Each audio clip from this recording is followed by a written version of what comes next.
Bali menempati posisi kelima jumlah kasus HIV/AIDS terbanyak di Indonesia. Usia produktif kasus HIV terus mengalami peningkatan setiap tahunnya. Dari awal 3 kasus menjadi 19.792 kasus di tahun 2018. Assalamualaikum warahmatullahi wabarakatuh.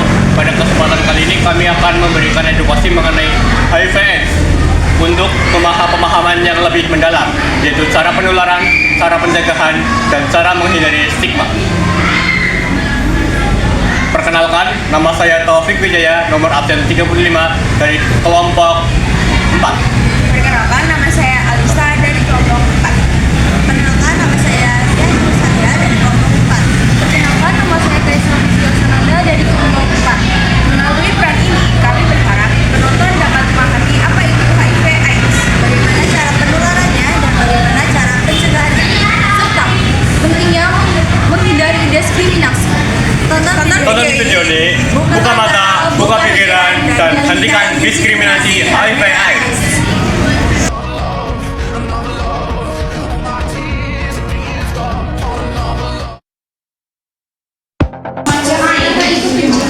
HIV adalah virus yang menyerang kekebalan tubuh. Banyak remaja masih salah paham tentang bagaimana HIV menular.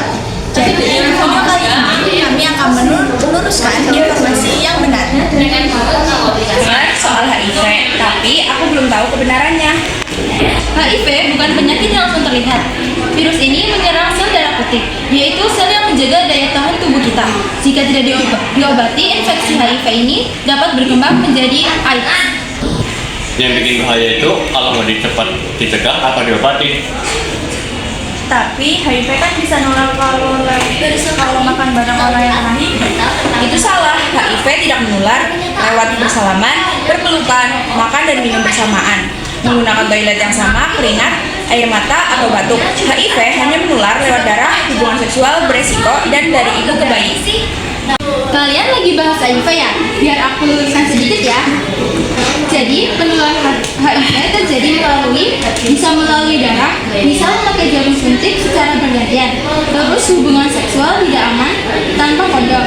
Terus yang ketiga itu ada ibu ke bayi saat hamil, melahirkan atau menyusui. Terus cara mencegahnya gimana? Pencegahannya bisa dilakukan dengan menghindari perilaku seksual beresiko, terus tidak berbagi jarum suntik, dan tes HIV secara rutin jika pernah berisiko. Edukasi sejak dini. Kalau sudah kena HIV, pasti makin parah ya. Tidak selalu. Ada obat bernama antiretroviral.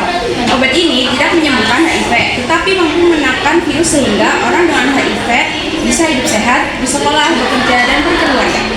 Jadi orang yang kena HIV tidak boleh dijauhi ya? Betul. Mereka butuh dukungan, bukan diskriminasi.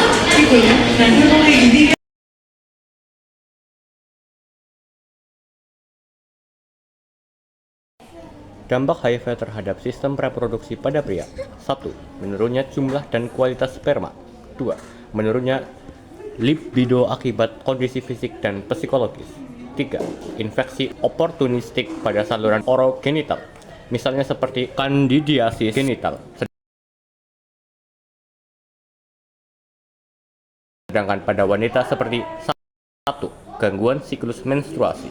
2. Resiko lebih tinggi terkena kanker serviks karena hubungan dengan HPV. 3. Infeksi jamur dan bakteri pada vagina lebih sering terjadi dan lebih sulit sembuh. 4. Dapat menular HIV kepada janin jika sedang hamil. HIV bukan alasan untuk menyembuhkan seseorang. Pengetahuan yang benar-benar dapat menyelamatkan banyak orang dari stigma dan dari penularan yang sebenarnya bisa dicegah. Sekian edukasi tentang HIV dan AIDS yang telah kami sampaikan. Semoga informasi ini dapat membantu kita semua memahami bahwa HIV bukan sesuatu yang bisa ditangani secara berlebihan, tetapi harus dihadapi dengan pengetahuan yang benar. Kita dapat mencegah HIV dengan perilaku yang sehat dan bertanggung jawab. Dan kita harus berhenti menyebarkan hoax atau stigma tentang orang dengan HIV, karena mereka juga manusia yang berhak mendapatkan dukungan dan perilaku yang baik. Dengan edukasi yang tepat, kita bisa melindungi diri, membantu orang lain, dan menciptakan lingkungan yang lebih peduli. Terima kasih banyak kepada teman-teman yang sudah menonton dan menyimak video ini. Wassalamualaikum warahmatullahi wabarakatuh. What's up? Forget it, 'cause all the bad girls always unapologetic.